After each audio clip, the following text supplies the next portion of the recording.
મારું નામ શીલાબેન છે સાહેબ. પણ અમારા પટ્ટાવાળા ખોટી રીતે અમને હેરાન કરતા હોય, ખોટી રીતે શોષણ કરે છે. અમારા કામદાર કરતા હોય કામ કરીએ તો એમ કહે કે તમે કામ કરતા જ નથી ને ખોટી રીતે એમ કે ઉતારી નાખશું, તમારી કોઈ જરૂર જ નથી. અમારી માંગ એમ કે અમને બધી રીતે ખોટી રીતે હેરાન કરે અમને કરે નહીં સાહેબ. આ કલાક વધારી નાખી છે અમારી. આટલા વર્ષથી અમારે જે ટેમ હાલે છે ટેમ અમને કે તમારે કરવું જ પડશે. અમે જે ટેમ અમે નોકરી કરતા અમને ખોટી રીતે હેરાન કરે. હા, અત્યારે અમે હડતાલમાં અમે બધા કામદાર બધા જેટલા છે બધા અમે ઉતરી ગયા છે. પણ જે અમારી જે લડત છે એ અમારી લડત સાચી છે સર. જ્યાં સુધી અમને ન્યાય નહીં મળે ત્યાં સુધી અમે હડતાલ ઉપર રહીશું. મારું નામ મયુર પાટડિયા છે. હું ગુજરાત રાજ્ય કર્મચારી સંઘનો યુનિયનનો પ્રમુખ છું અને સફાઈ કામદારનું યુનિયન મહાનગરપાલિકા સુરેન્દ્રનગર ખાતે ચલાવું છું. આજ રોજ સફાઈ કામદારોને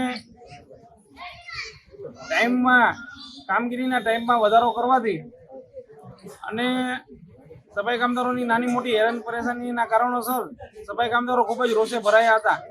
તેથી આજ તારીખથી સફાઈ કામદારોએ સફાઈ કામગીરી બંધ કરેલ છે અને વર્ષોથી જે સફાઈ કામગીરીનો ટાઈમ છે એ ટાઈમની અંદર 1 કલાકનો વધારો કરતા કામદારો ખૂબ જ રોષે ભરાય છે અને અનુસૂચિત જાતિના સફાઈ કામદારો પાસે બળજબરીપૂર્વક કામ કરાવવું તે કાયદાની જોગવાઈ પ્રમાણે ગુનો બને છે.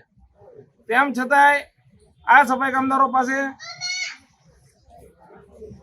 વધારે કામગીરી લેવામાં આવે છે અને ડબલ કામગીરી લેવામાં આવે છે, જેથી કરીને સફાઈ કામદારોમાં ખૂબ જ મોટા પાયે રોષ હોય.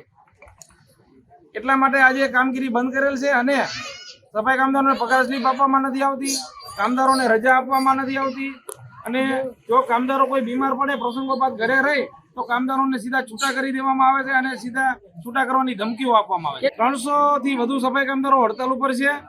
જ્યાં સુધી પ્રશ્નનું નિરાકરણ નહીં હોય ત્યાં સુધી હડતાલ રહેશે.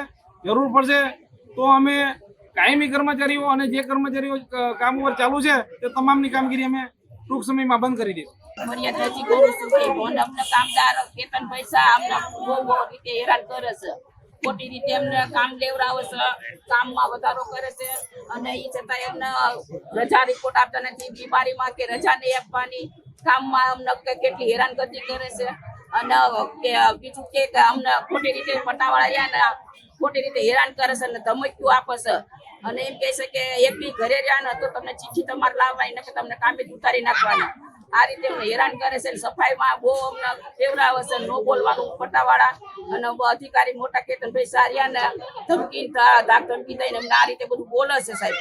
એટલે અમને આ માટે અમને નાનો કાંક ન્યાય આપો ને અમને કાંક આમાંથી કાંક ઓલું કરો એવું કાંક રસ્તો કરી એ બધું અમને હેરાનગતિ કરે છે સાહેબ. જો મારો આ રિપોર્ટ મેં આપ્યો છે, હું 15 દિવસથી બીમાર હતી, મેં રિપોર્ટ આપ્યો તો મને એમ કીધું કે તમે આ પૈસા દઈને બધા રિપોર્ટ કરાયા છે, તમે ખોટી રીતે ઘરે રહ્યા અને પછી આ રિપોર્ટ ખોટા પૈસા દઈને લાવી તમે કામ ચડવા આવ્યા છો તો અમારે તમારી જરૂર જ નથી મ્યુનિસિપાલિટીમાં.